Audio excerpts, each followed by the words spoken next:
Hello and welcome to the press launch of Epic Iran, the UK's first major exhibition in 90 years to present an overarching narrative spanning 5,000 years of Iranian art, design and culture. For the V&A, exhibitions of such extensive scale and breadth are a rarity.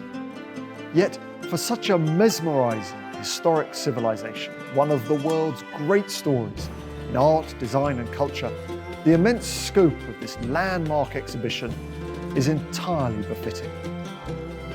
At a time when Iran's monumental artistic achievements remain surprisingly unknown, and when Western audiences are too often offered just one narrative, we want to help our visitors learn about this vibrant historic culture and its incredible creative output in the 21st century.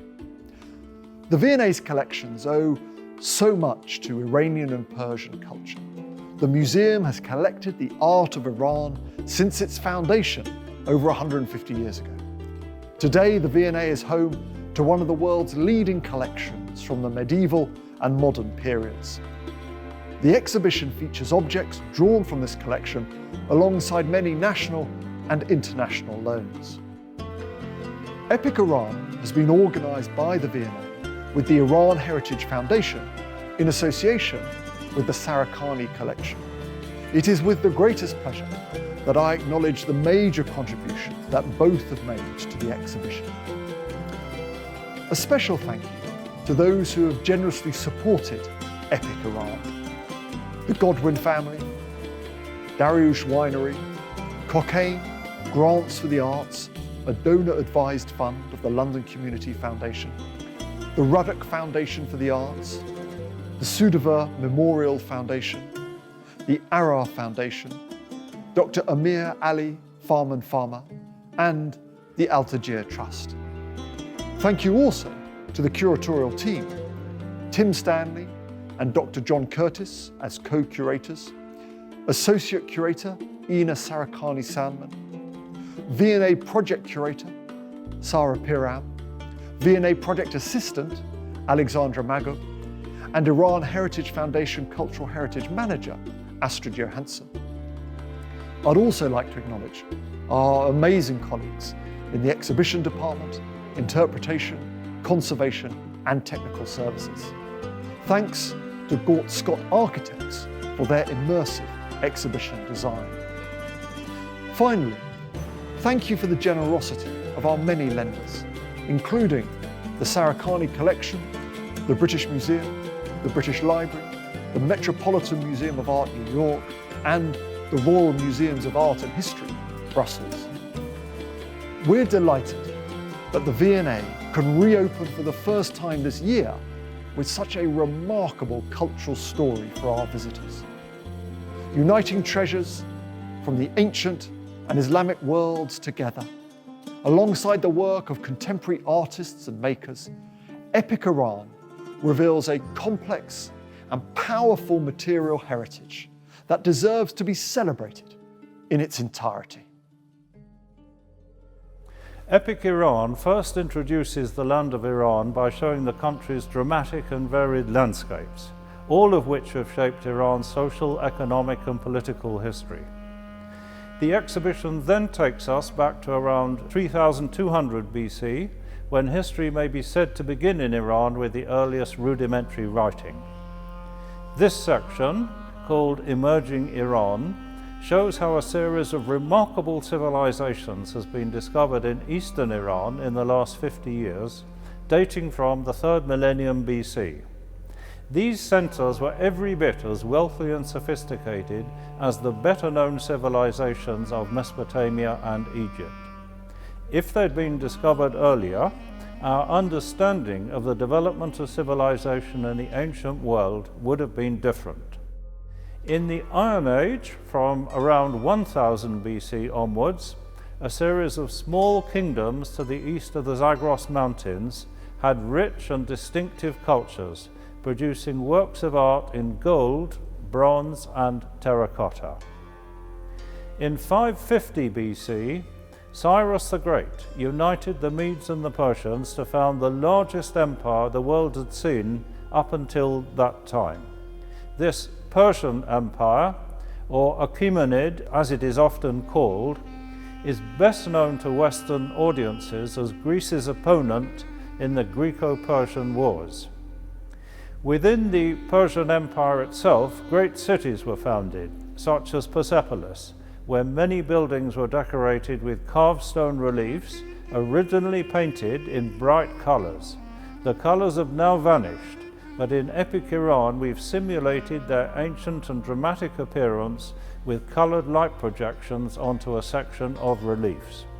Similarly impressive are plaster reconstructions of glazed brick panels from Susa, showing the so-called immortals, members of the king's personal guard.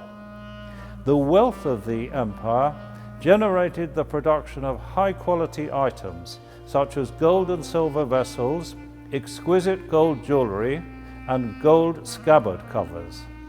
A highlight is a gold horn-shaped drinking vessel with the front part of a lion's body, and that's from the Metropolitan Museum. If it was ever in doubt, this object shows the wealth of the empire around 400 BC. Also on display is the world-famous Cyrus cylinder, sometimes known as the first Bill of Human Rights, and this is on loan, of course, from the British Museum. The Persian Empire was overthrown by Alexander of Macedon in 331 BC, but successive Iranian dynasties known as the Parthians and the Sasanians quickly regained control in Iran and reigned for nearly 1,000 years. In this long period, the last of the ancient empires section in the exhibition, there were frequent clashes with the Roman and Byzantine empires. In the Sasanian period, Zoroastrianism became the state religion, and religious imagery linked to Zoroastrianism can often be found in the art of this period, as on coins, silk textiles, and silver vessels. Magnificently decorated silver bowls are a hallmark of the Sasanian period, often featuring scenes of jousting and hunting. A splendid textile showing birds with halos and headbands, both symbols of kingship, dates from the cusp of the ancient and medieval worlds, from the dawn of the Islamic period. One of the turning points in Iran's 5,000-year history was the Islamic conquest in the 7th century. Iranian traditions developed and grew, producing a new, fully formed Islamic version of Iran. Knowledge of Iran's long and glorious history survived into the Islamic period through the Shahnameh, or Book of Kings, the world's greatest epic poem with over 50,000 couplets. Completed by the poet Ferdowsi in 1010, it is the first great work of modern Persian literature, written in the Arabic script, but preserving the grammar and vocabulary of earlier forms of the Persian language. The Shahnameh gave and still gives Iranians a vivid sense of their past. A group of magnificent illustrations from the Shahnameh in the exhibition, lent from the Royal Collection, the British Library and the Sarihani Collection, show one important way that ancient Iran and Islamic Iran were bound together. Islam too has a sense of history, and in the Change of Faith section, we show exquisite manuscripts produced in Muslim contexts. At first, the greatest of these contained the Holy Quran, the text in Arabic that is the basis of Islamic faith. Later Iranian examples, written in Persian, detail episodes from Islamic history, including a shift in 1501, when the Imami form of Shi'ism became Iran's official religion. Since 1979, this form of belief has guided the Islamic Republic of Iran. The section also features scientific instruments and a truly magnificent horoscope on loan from the Wellcome Collection. We cannot emphasize enough how important poetry is to Iranians. Literary excellence charts the rise of Persian literature and Iranians' impressive familiarity with it. The display includes exquisite calligraphy and the glorious painting inspired by the great Persian tradition in poetry. And we show too how different forms of Persian verse are reflected in arts such as album making, ceramics and metalwork. The 8th section of Epic Iran explores royal patronage. When the Safavids reunited Iran in 1501, they were heirs to a great tradition of royal support for architecture and the arts. They recast this to reflect their own priorities, creating magnificent buildings decorated with extensive and richly patterned tilework, especially in their capital of Isfahan. The exhibition features huge one-for-one painted copies of the tilework made in 1877 and suspended above visitors' heads and on display for the first time in living memory. The Safavid court was also a centre for artistic innovation, often sparked by imported goods from sources as diverse as Chinese lacquer and Flemish prints. We show some results of these interactions, but also demonstrate how the Safavids' contemporaries in England admired the arts of Iran through engaging portraits of 2 inhabitants of Isfahan, long held in the royal collection, and a magnificent carpet from Boughton House in Northamptonshire.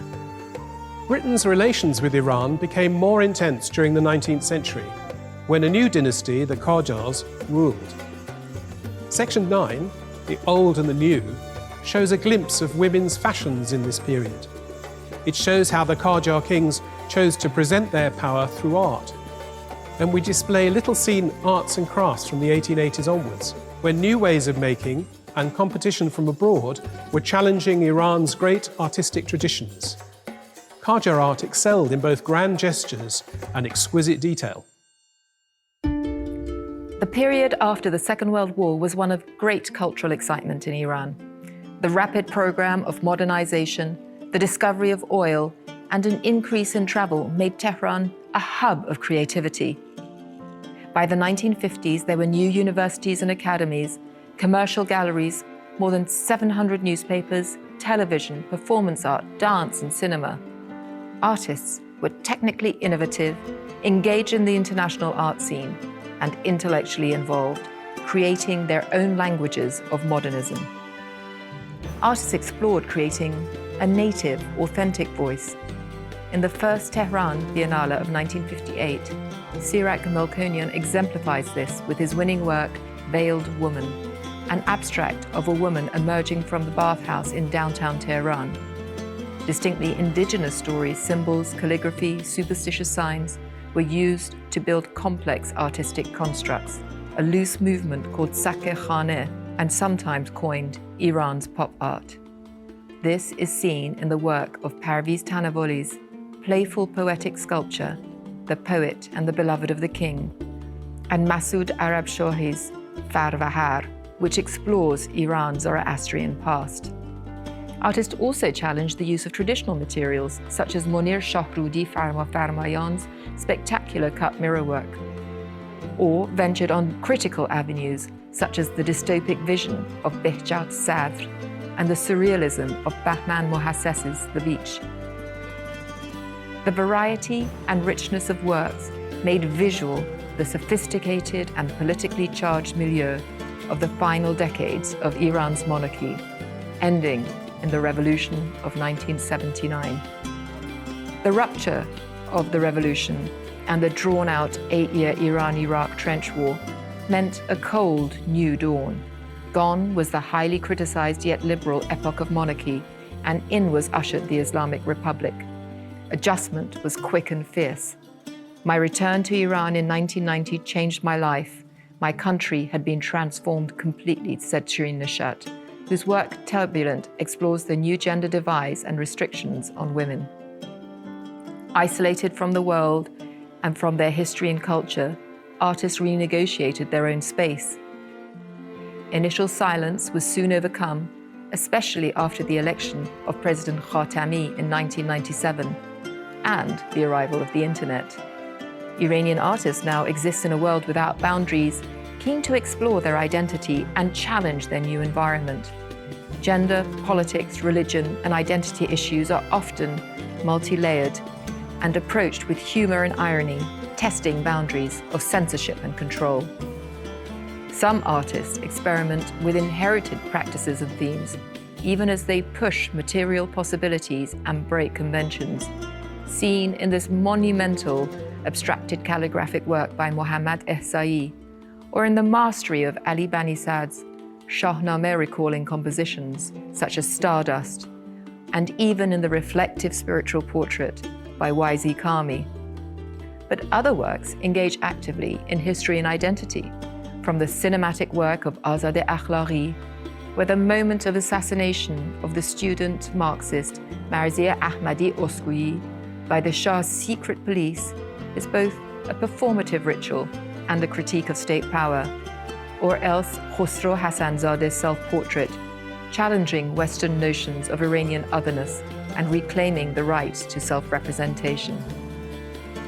Through it all, there is a great deal of playfulness and humor, no more so than in Farhad Moshiri's fantastic Eshq, Love, which merges Iranian poetry with kitschy pop songs and critiquing the commercialization of the art market, or Shirin Ali Abadi's vision of a teenager experimenting with her own image, just wanting to have fun.